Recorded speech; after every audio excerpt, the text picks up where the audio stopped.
Hello everyone and welcome. Sit back, relax, make a cup of tea or whatever you like to drink and get ready for news stories from Yellowcat.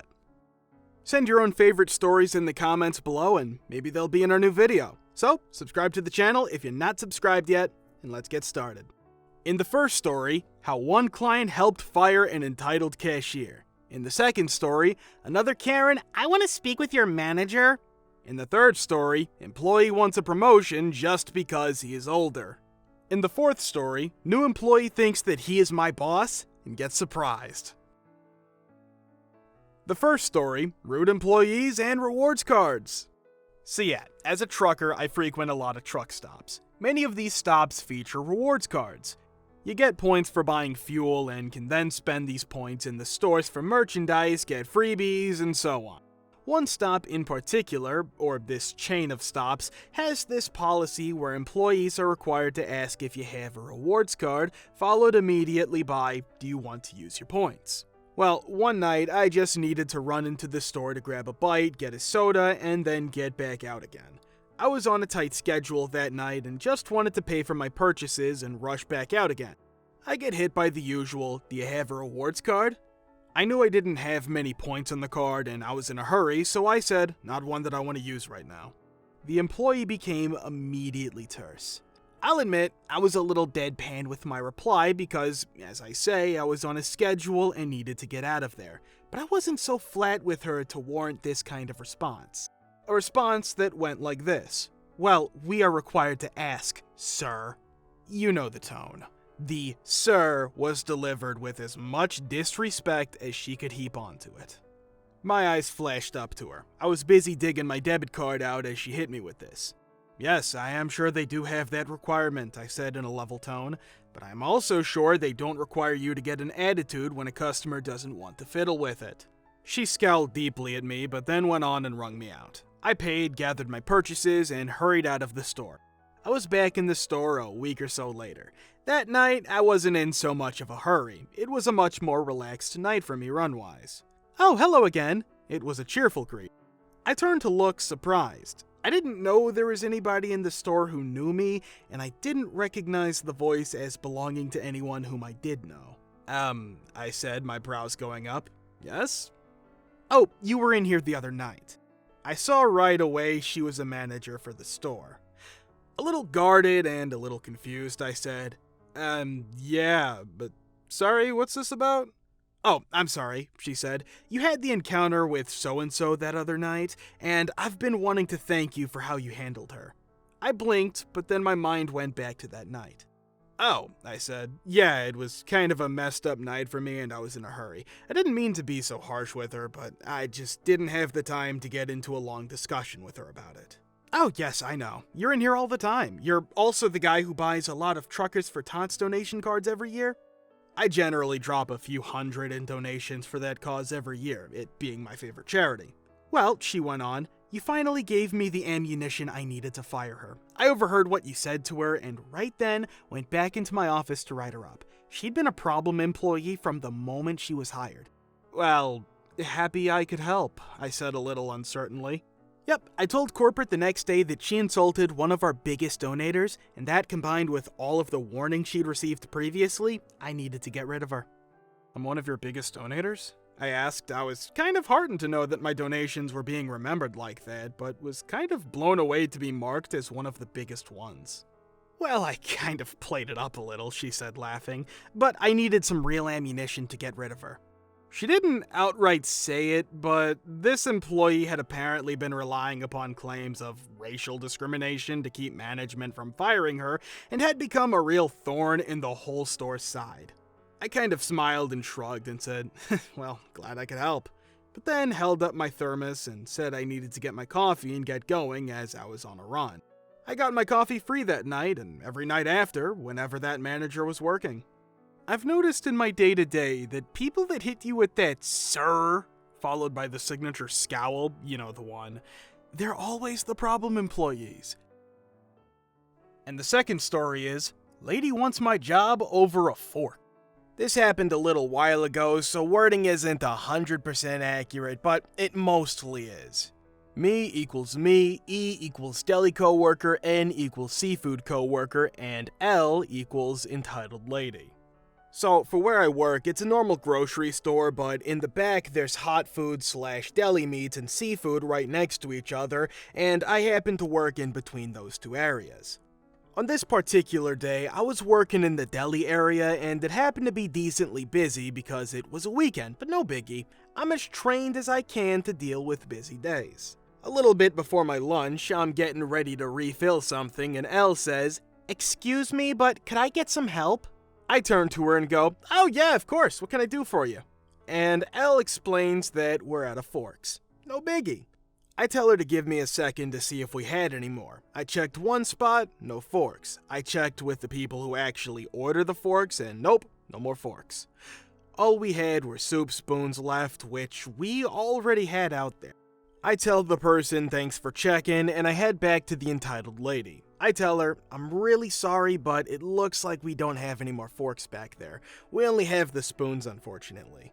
And Elle looks at me as if no one has ever said no to her before and replied with, "But you don't understand. I need a fork." And trust me, I get eating in the car and not having utensils, so I tell her, "Oh, well, we have some cheap forks in this aisle. We just unfortunately don't have any more in the back." Apparently, that was the wrong thing to say as she started getting up in my face. "No, see, I'm not from here. I'm buying something from your store that requires a fork. I don't have any forks in my car, and I need a fork." At that point, I just explained again that we didn't have any, and the only fork option I could provide her with were the forks on the aisle. Elle just huffs and said, "I want to speak to your manager." So I asked E if the manager was in, and E said no and explained to send Elle to customer service. I got back and tell her to head to customer service, and before I can explain, she goes on about how I must not want my manager to know I'm being horrible to a customer, to which I just explained that, oh no, he's just not in, and the next in line would be the folk up in customer service. And off Elle goes. E and N are both trying to figure out why she was so upset and lightly joking over it being a fork when we hear the phone ring. I pick it up, and it's customer service asking about the forks. I explained there was none and hung up.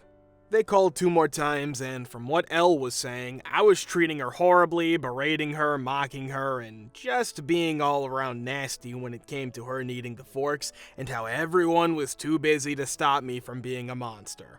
N had picked up the phone call and explained how he saw everything and debunked all that she was saying. Well, after all that, I went to lunch, and N updates me, saying how the people up at customer service gave her some of our forks from the break room, and L came back and hid between some bunkers to see if we were talking ass about her, and after 15 minutes of not hearing anything, grabbed some soup spoons. I was shaken up for the rest of my shift because I hate confrontation, and everyone was making jokes about how I'm the sassiest and nastiest person there. "Alright, buddy, put all the silverware in the bag. Come on, fork it over." You get it? You don't like my puns? Okay, moving on. And the third story is, older lazy coworker upset because I made team leader and he did not. So this situation happened just this morning. I, 27 female, graduated top of my class, and while applying for this job, I was also top of all candidates. I worked in a site for 4.5 years and moved to a new location almost a year ago. This new location is staffed with more older people. They are not exactly tech-savvy beyond what they need. They don't mind getting scolded by our site manager since he is too soft, and his scoldings are just verbal. They don't have any impact on their job since they are not written. Me? I am ambitious. Shout out to all my fellow Slytherins. I moved site specifically since I want to get a team lead position, and in my old site, they were all filled with very competent and young people. I was put in a team of 4 people, 5 including the team lead, and then I proceeded to work my A off, made sure to have all my work done before the deadline and with extra effort than what is needed, was nice to everyone, even to the not so nice coworkers, and even helped my boss with some of his tasks. The first week of July, our team lead announced that he will be retiring and that if we wanted to become team lead, we should submit an updated CV and a cover letter to our boss. This includes people not in our team too. By the way, my CV is kick A beyond the degree that we all have. I have a ton of certificates, accredited language certificates, overseas forums participation, thank you COVID for Zoom conferences, etc. Well, today after a practical exam and an interview, it was announced that I will be the new team lead. And all H broke loose. My team congratulated me since they were sure I was the one who was going to get it. A lot of other people did too. I even got a cupcake. But this coworker, male 50s, just kept glaring at me. Then when we were packing up for the day, he couldn't help it anymore. Kept on going about how it was unfair, he was older than me, had more seniority, and had a family while I was single. He needs the raise and I didn't. I just ignored him and kept packing. Apparently, this made him angrier. He stood behind my chair, turned it, leaned over me, caged me between him and the desk, got into my face, and said, "You will march to the boss's office and make him take back your new position, little girl." I was afraid for a second there, but my other coworkers pulled him off. I didn't say anything, just finished packing, made a detour by my boss's office, and asked to deposit a complaint, but asked him not to file it, at least not until I said so. He tried to convince me to file it, but I said that tempers were running high and that I didn't want to be hasty. Which was BS. I just prefer not to start my position of authority with a complaint, and by having it over his head, I will make sure that he leaves me alone or face a heap of trouble. Also, it makes me seem the bigger person, and the whole office will be on my side. No split loyalties. You know, you said shout out to your fellow Slytherins, and at first, I didn't really get the placing. But now I do, you clever, scheming son of a gun. The fourth story is, if you're older, you're not the boss. But I am. I used to manage a liquor store. The weirdest firing I ever had to do was also the fastest. We hired a rather rotund young man to be an evening clerk. Being a portly fellow myself, I saw no reason he couldn't manage the stocking and other physical parts of the job as well as I did. Evidently, he didn't share that opinion. I knew there was going to be trouble when he started off his first day by trying to tell me what to do. And I mean, within the first few minutes of his shift. When I asked him why he thought he was in charge, he explained that since he was older than me, I should do what he says. I was 22 at the time, he was 23.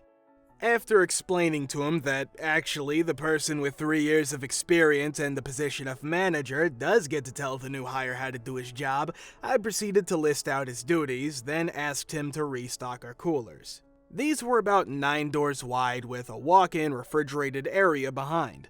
30 minutes into what should have been a 10-minute job, I went to see how he was doing. I discovered that not only had he not stocked any beer, he had rearranged the cases into a makeshift chair complete with a back and arms, and was just sitting in the 33-degree cooler like he was the cold miser in a Christmas special. When I asked WTF was he doing, he explained that he needed to rest because he was tired from moving all the beer cases. The ones he had rearranged to make a beer throne.